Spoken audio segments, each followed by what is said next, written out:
if you've been hurt in a vehicle crash, a slip and fall, if you've been hurt as a pedestrian, a bicyclist, bitten by an animal, or just overall significantly hurt, and you've received medical care, two things are going to have an immediate financial impact on your life. One, you're going to have medical bills, and two, you're going to miss work. Hi, I'm Dave Buckley. I'm a personal injury attorney, and if you've ever been injured through no fault of your own, most people make the mistake of thinking that the other person's insurance is going to cover their medical bills and lost wages.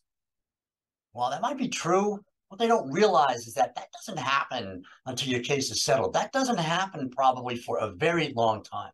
And in the meantime, you have bill collectors hounding you, and you're not working, and you're not getting paid, so you can't pay those bills. And how does that even happen anyway? Well, it happens because you don't know what you don't know. So I'm here to fill you in about how not to lose your job and how to keep getting paid, even if you've been injured. So this is very important. Please listen, write it down if you have to. If you're injured so badly and you're unable to work, you need a doctor's note. If you can go to work, but you need modifications or accommodations to your typical responsibilities, you need a doctor's note. Why? Well, one, you don't want to get fired for missing work or not fulfilling your responsibilities the way you could before the injury. And if you have a doctor's note to stay out of work, your employer can't fire you. Or if you have a doctor's note to limit what you can do until you are fully recovered, or the note makes modifications or accommodations to your typical responsibilities at work until you are fully recovered, your employer can't fire you.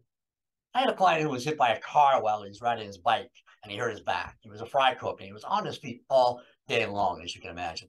And he needed to work to pay his bills, so he didn't even consider missing work. Being on his feet all day, it aggravated his back injury, and therefore he took frequent breaks to sit down. But he didn't have a doctor's note stating that he needed this reasonable accommodation. And can you imagine what his employer did? Yep, they fired him.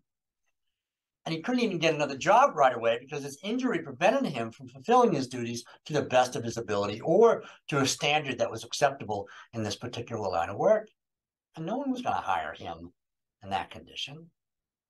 Another reason why you need a doctor's note is because the insurance company is not going to pay you for your lost wages if you don't have a doctor's note to stay out of work.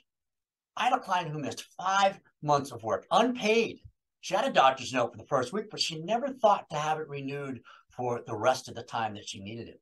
And when it came time to make a lost wage claim, the insurance company offered to cover the first week and refused to pay for the rest of her lost wages because they said her lost time was unsupported by their medical records.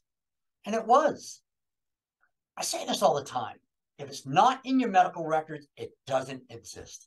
You need documentation to support your claim. So if you're ever injured to a point where you know you can't work, or that you need to work and get paid, but you need an accommodation or modification, get that doctor's note and keep getting that doctor's note for as long as you need it. I'm Dave Buckley. I'm a personal injury attorney. I hope you're never injured to a point where you have to miss time from work, but I'm here if you do. I've done a bunch of videos on personal injury, so please watch those videos. And there's also a free ebook, so check that out too. Thanks for watching.